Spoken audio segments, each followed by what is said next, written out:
अस्सलाम वालेकुम फ्रेंड्स, आज हम एक नई कहानी पढ़ेंगे और उसका तर्जुमा सीखेंगे। फ्रेंड्स, ये बहुत ही आसान और दिलचस्प कहानी है। तो चलिए कहानी की शुरुआत करते हैं। कहानी का टाइटल है learn before it's too late. Learn यानी सीख लो, बिफोर यानी इससे पहले, इट्स टू लेट कि देर हो जाए, काफ़ी देर हो जाए। सीख लो इससे पहले कि देर हो जाए, यानी वक्त रहते ही सीख लो। Ketan lived in a small town with his mother. Ketan lived यानी रहता था, स्मॉल टाउन यानी छोटा शहर, विथ हिज मदर यानी माँ के साथ। केतन अपनी माँ के साथ एक छोटे शहर में रहता था। He was very materialistic since his childhood. He was very materialistic. Materialistic का मतलब होता है मादियत पसंद, ठीक है, जो मादी चीज़ों को पसंद करता है, जैसे जो बहुत ज़्यादा दौलत का ख्वाहिशमंद होता है। दौलत के अलावा दीगर मादी चीज़ें जैसे बंगला, गाड़ी, कीमती अशिया और दीगर दुनियावी ऐश व आराम का ख्वाहिशमंद, ठीक है। वो बचपन से ही मादियत पसंद था। चाइल्डहुड यानी बचपन। Whenever he saw attractive things with his pulse, whenever जब कभी वो खूबसूरत और पुरकशिश चीज़ें देखता, things यानी चीज़ें, with his pals यानी दोस्त। अपने दोस्तों के साथ जब कभी वो खूबसूरत और पुरकशिश चीज़ें देखता तो वो क्या करता? He would somehow purloin them from their bags. He would somehow purloin them from their bags. वो किसी न किसी तरह चोरी कर लेता था उन चीज़ों को उनके बैग से, ठीक है, चोरी करके निकाल लेता था। पर्लॉइन यानी चोरी करना।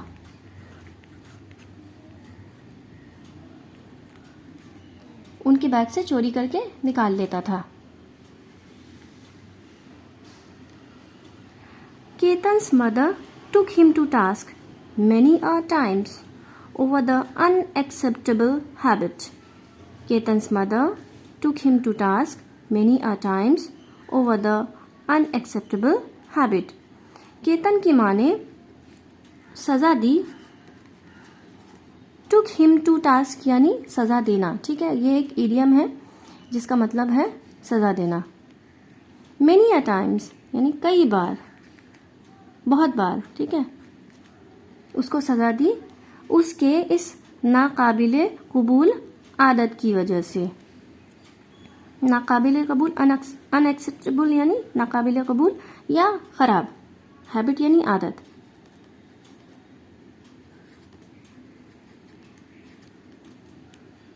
उसके इस नाकाबिले कबूल आदत के लिए उसको बहुत बार उसको सज़ा दी। शी वॉर्न्ड हिम, उन्होंने उसको तंबीह की, खबरदार किया। वॉर्न यानी खबरदार किया।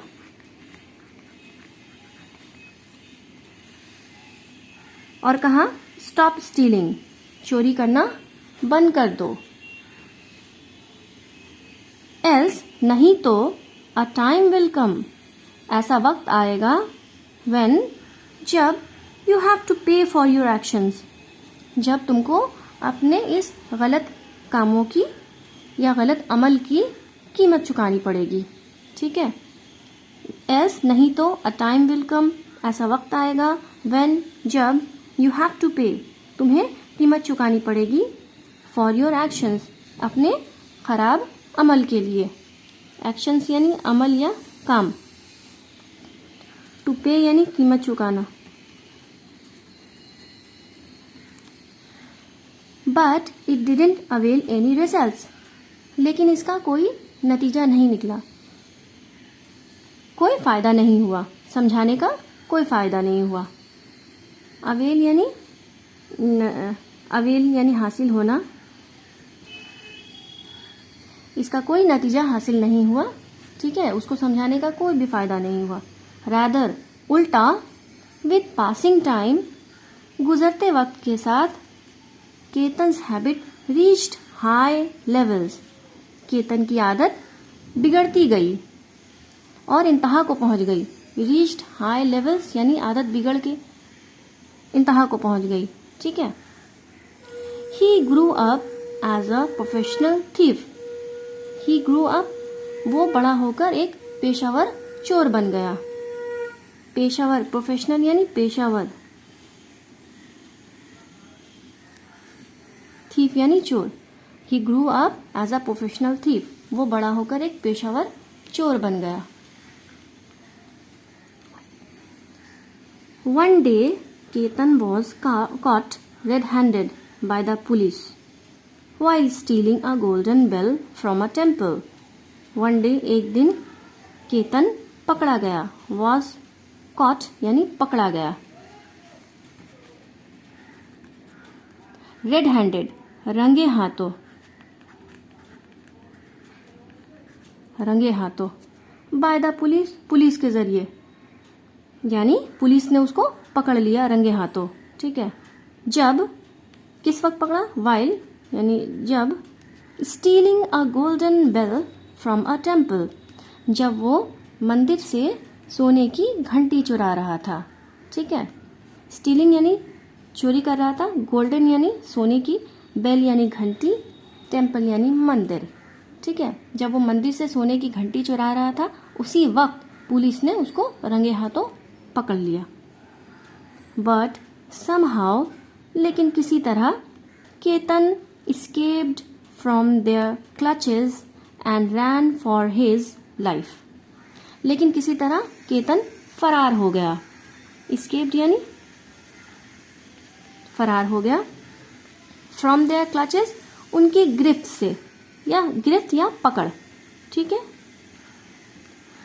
उनकी पकड़ से फरार हो गया। And ran for his life, और अपनी जान बचाकर भागा। While charging at high speed, जब वो भाग रहा था काफी तेजी से,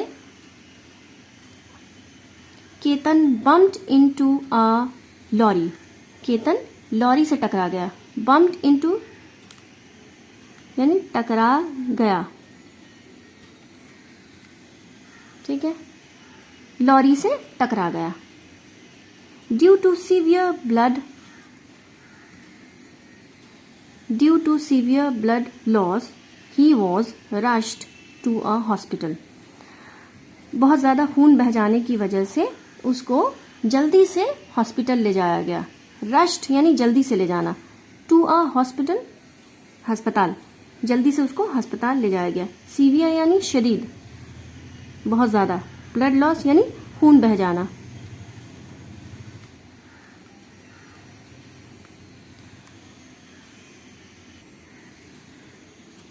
When Ketan's mother was informed about his critical condition, she visited him.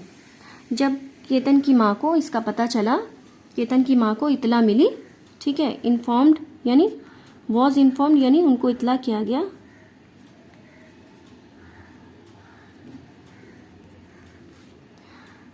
Critical condition यानी नाजुक हालत।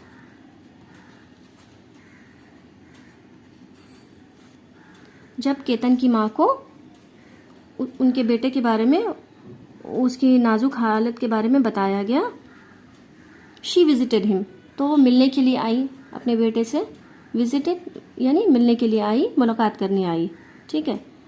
Lying on his death bed, Ketan said, बिस्तरे मर्ग पर लेटे हुए केतन ने कहा। डेथ बेड यानी बिस्तरे मर्ग या मौत का बिस्तर। ठीक है। अब तो वो बुरी तरह जख्मी हो गया है, मरने वाला है, तो बिस्तर पर लेटे हुए उसने कहा। डेथ बेड यानी बिस्तर मर्ग। कहा, mother forgive me for my wrong doings, माँ मुझे माफ़ कर दें मेरे उन तमाम गलत कामों के लिए। रॉन्ग डूइंग्स यानी गलत काम, गलत काम, गुनाह, खता, जुर्म। ठीक है। मेरे उन तमाम गुनाहों के लिए मुझे माफ़ कर दें। फॉरगिव यानी माफ़ करना। हिज मदर रिप्लाइड, उसकी माँ ने जवाब दिया। रिप्लाइड यानी जवाब दिया। सन, बेटे, इट्स टू लेट नाउ, अब बहुत देर हो चुकी है। इट्स टू लेट नाउ, अब बहुत देर हो चुकी है। Regretting errors of your lifetime just before your death isn't any solution. अपने तमाम गुनाहों का पछतावा सिर्फ मरने से पहले करना ये मसले का हल नहीं है. ठीक है. रिग्रेट यानी पछताना.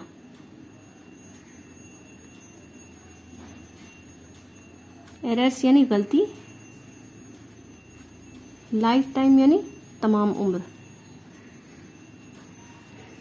बिफोर यानी पहले. डेथ यानी मरने से पहले. बिफोर योर डेथ यानी उसके मरने से पहले. तो अपनी गलतियों का पछतावा करना मरने से पहले ये मसले का हल नहीं है. यानी उसकी माँ उसको हमेशा समझाती रही कि चोरी मत करो, चोरी करना बुरी आदत है, बाज आ जाओ, नहीं तो तुमको इसकी कीमत चुकानी पड़ेगी. लेकिन उसने माँ की बात नहीं सुनी और गलत कामों में लगा रहा, गलत राहों पे चलता रहा, चोरी करता रहा और एक दिन बड़ा होकर पक्का चोर बन गया. और आज उसके साथ ये हादसा पेश आया और वो मौत के बिस्तर पर लेटा हुआ है और पछता रहा है. तो इसीलिए उसकी माँ ने कहा कि अब पछताने का कोई फ़ायदा नहीं है, अब तुम मरने वाले हो. अगर तुम वक्त रहते सुधर जाते, संभल जाते तो आज ये दिन देखना ना पड़ता, इस तरह तुम्हारी हालत नहीं होती. आगे देखते हैं. Paying for his sins. अपने गुनाहों की कीमत चुकाते हुए Ketan succumb to his injuries. Succumb to his injuries यानी मौत की ताब ना लाकर मर गया. ठीक है. मौत की ताब ना लाकर मर गया. तो उसने अपनी गलतियों की कीमत चुकाई, अपने गुनाहों की कीमत चुकाई और जख्मों की ताब ना लाकर मर गया. यानी उसने जान देकर अपने गुनाहों का कुफारा अदा किया. तो फ्रेंड्स, ये थी आज की स्टोरी. उम्मीद करते हैं आपको पसंद आई होगी. अगर पसंद आई हो तो लाइक ज़रूर करें और चैनल को सब्सक्राइब कर लें. फ्रेंड्स के साथ शेयर कर सकते हैं और कमेंट्स में पूछ सकते हैं अगर कुछ डाउट्स वगैरह है तो. शुक्रिया.